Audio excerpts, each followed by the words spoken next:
안녕하세요, 여러분. 만나서 반갑습니다.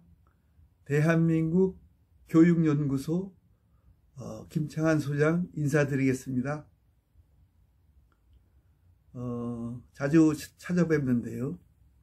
오늘은 여러분들과 함께 100세 시대를 맞이해서 100세 시대의 건배사, 그리고 100세 시대의 건강법에 대해서 한번 말씀을 드리고자 합니다. 일본 문헌을 한번 제가 공무원연금공단 전문 강사로 제가 활동한 적이 있는데, 그때 그 서적을 보니까 일본에 있는 그 문헌에 젖은 낙엽이라고 하는 용어가 나오더라고요. 젖은 낙엽은 아스팔트에 딱 붙으면 빗자루로 쓸어도 쓸리지가 않는 아주 딱 붙어 있죠. 그래서 일본에서 그 노년에 퇴직을 하고서 집에만 딱 붙어 있는 은퇴자, 이런 사람들을 별명을 젖은 낙엽이라고 이렇게 부른답니다. 집에만 딱 붙어 있는 젖은 낙엽. 그래서 웃기도 했었는데요. 저도 이제 이런 강의를 하고 또 유튜브에서 여러분들을 이렇게 찾아뵈니까 100세 시대의 건배사에 대해서 한번 말씀을 드려봐야 되겠다, 이런 생각을 가졌습니다. 그 말씀을 드리기 전에 제가 100세 시대를 맞이해서 그 인생의 구분을 한번 여러분들에게 개념 정리를 한번 해 드릴까, 이런 생각으로 있습니다. 100세 시대라면 100년을 산다고 하는데, 100년을 4등분하면, 4로 나누면 25년씩 4토막, 4등분이 되겠죠. 그래서 태어나서 25세까지 그 1막, 인생 제1막이라고 정의하고, 그리고 25세부터 50세까지 인생 제2막, 그리고 50세부터 75세까지를 인생 제3막, 그 다음에 75세부터 100세까지를 인생 제4막이라고 정의를 제가 해봤습니다.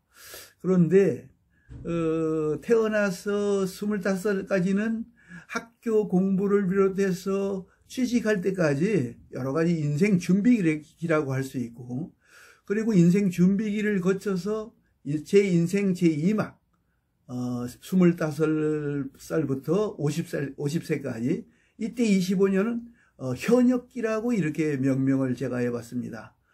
현역에서 돈도 벌고 인생을 위해서 출세도 하고 여러 가지 혁혁한 이런 인생의 한경기를 보내는 시기이고, 그리고 인생 제3막, 50세부터 75세, 저도 여기 들어가게 되겠는데요. 제2현역기라고 이렇게 할 수가 있습니다.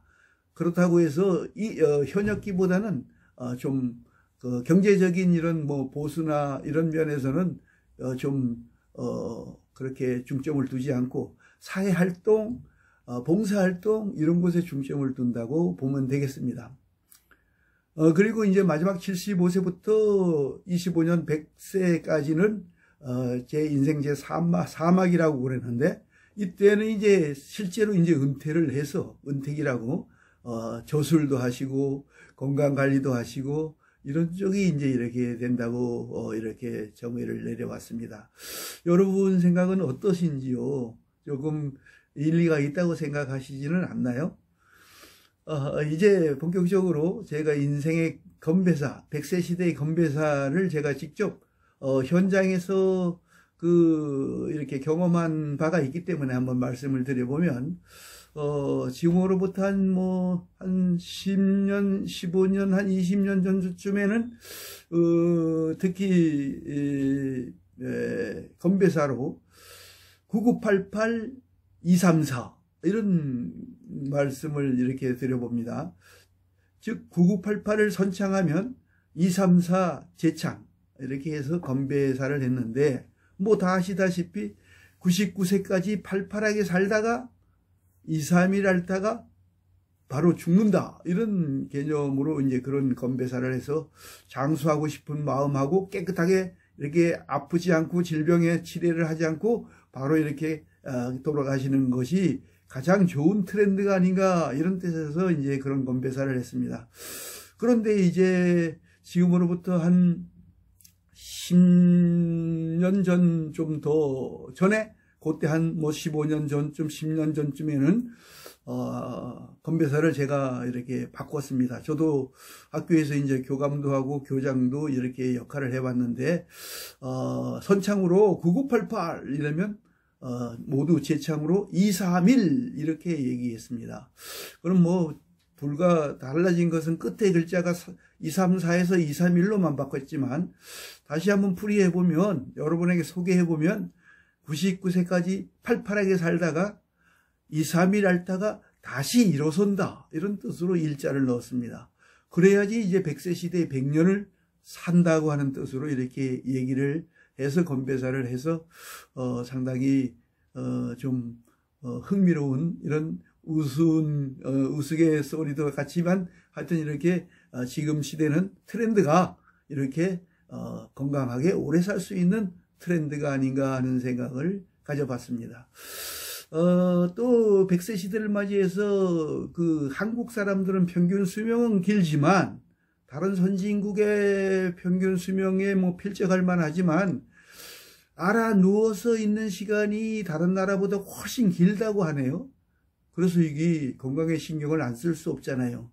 우리나라는 평균 한 12년 정도가 82세까지 산다 그러면 한 70세까지 정도는 건강하고 한 10여 년을 이렇게 병중에 있기 때문에, 그렇게 평균 수명이 뭐랄까 보람이 있는 것은 아니다. 좀 건강한 몸이 되어야 되지 않나, 이런 생각을 가져보면서 제가 100세 시대의 건강에 대해서 말씀을 드려보겠습니다. 제가 즐겨 그 대내에 있는 그 용어 중에 한자 수고가 있는데, 진인사 대천명. 뭐 사람이 활동을 다 하고 최선을 다하고 온 노력을 다한 다음에 하늘의 심판을 명을 기다리라, 뭐 이런 뜻인데, 저는 이 자리에서 그 건강 계명을 소개하기 위해서 이 뜻을 중요시하는 게 아니라 그 운을 띄워주면은 그걸로 이렇게 풀이를 해보겠습니다. 첫째, 진인사 대천명. 진, 사람이라면 진땀나게 운동을 해야 한다. 매일 진땀나게. 그러니까 그냥 땀나게가 아니라 진땀나게. 그러니까 어떻게 해야 되겠습니까? 주로 이 풀이를 해보자면 상당히 진땀이 나려면 유산소 운동, 이걸 가지고 오래 꾸준하게 이렇게 장시간 해야지 진땀이 나올 수 있는 것이죠. 뭐 계단을 오르내린다든지 여러 가지 이렇게 진땀나게 운동을 해야 한다. 그 다음에 두 번째, 진인사 대천명. 진인, 인정 사정 볼 것 없이 담배를 끊어야 한다. 이것을 강조하고 싶네요. 그리고 세 번째, 진인사, 사회적 활동을 해야 한다. 그러니까 퇴직했다고, 또는 실직했다고, 또는 아무 일이 없다고 집안에서 가만히 있지 말고 사회적으로 바깥으로 나가서, 사람은 사회적 동물이니까요. 그렇게 활동을 해야만이 건강해질 수 있다. 이런 얘기. 진인사 진인사 대천명의 대내 활동을 활발히 한다. 대내 활동. 즉, 우리 두뇌의 큰 골을 말하겠죠. 이 머리를 많이 써야 되는 운동을 했나. 생각나는 게 뭐예요? 화투하면 그거 또 나쁜 그건 아니지만 머리 회전이 좋을 거야, 이런 생각이 들 수가 있어요. 그래서 물론 그것도 일환이 되겠죠. 그래서 대내 활동을 많이 하시려면 독서도 하시고, 또 심리 너무 지루하면 만화책도 보시고, 이렇게 이제 대내 활동을 해야 되겠다는 얘기입니다. 진인사 대천명의 천박한 화투, 이런 도박과 술 같은 것을 절주하고 끊어야 되겠다, 이런 말씀을 드립니다. 대천명의 천박한 노름, 도박, 또 음주 이런 것들을 절주하든가 또는 끌어야 되겠다, 금주를 해야 되겠다 하는 말씀을 드리고, 마지막으로 명품 식사를 해야 한다 이런 말씀을 드리고 싶네요. 명품 식사, 뭐 임금님 수라상같이 그런 식사는 제가 얘기하는 게 아니고, 우리 몸에 필요한 또 해롭지 않고 득이 되는 이런 음식을 골고루 섭취해야 될 필요성이 있지 않을까 하는 뜻에서 소개를 하였습니다. 물론 뭐 채식주의자라 해서 채식을 먹는다든가 이런 것도 뭐 나쁘진 않지만, 고기도 살코기로다가 노년에 적당히 먹어줘야지 건강을 하고 이 근육을 유지할 수 있다는 얘기도 아마 여러분도 아실 겁니다. 그리고 또 물론 채소에서 식이섬유 같은 걸 많이 먹어야지 대장 활동도 활발히 되고 여러 가지 몸을 건강하게 할 수 있는 여러 가지 영양소가 나올 수 있다 이런 생각도 합니다. 오늘 시간에는 제가 100세 시대를 맞이해서 100세 시대의 인생 구분, 그 다음에 100세 시대를 맞이해서 건배사, 100세 시대를 맞이해서 건강법, 이거에 대해서 말씀을 드려봤습니다. 어떠셨는지요? 저는 이제 여기서 인사드리고 다음 시간에 뵙도록 하겠습니다. 감사합니다. 안녕히 계십시오. 대한민국 교육연구소 소장 김창환 물러갑니다.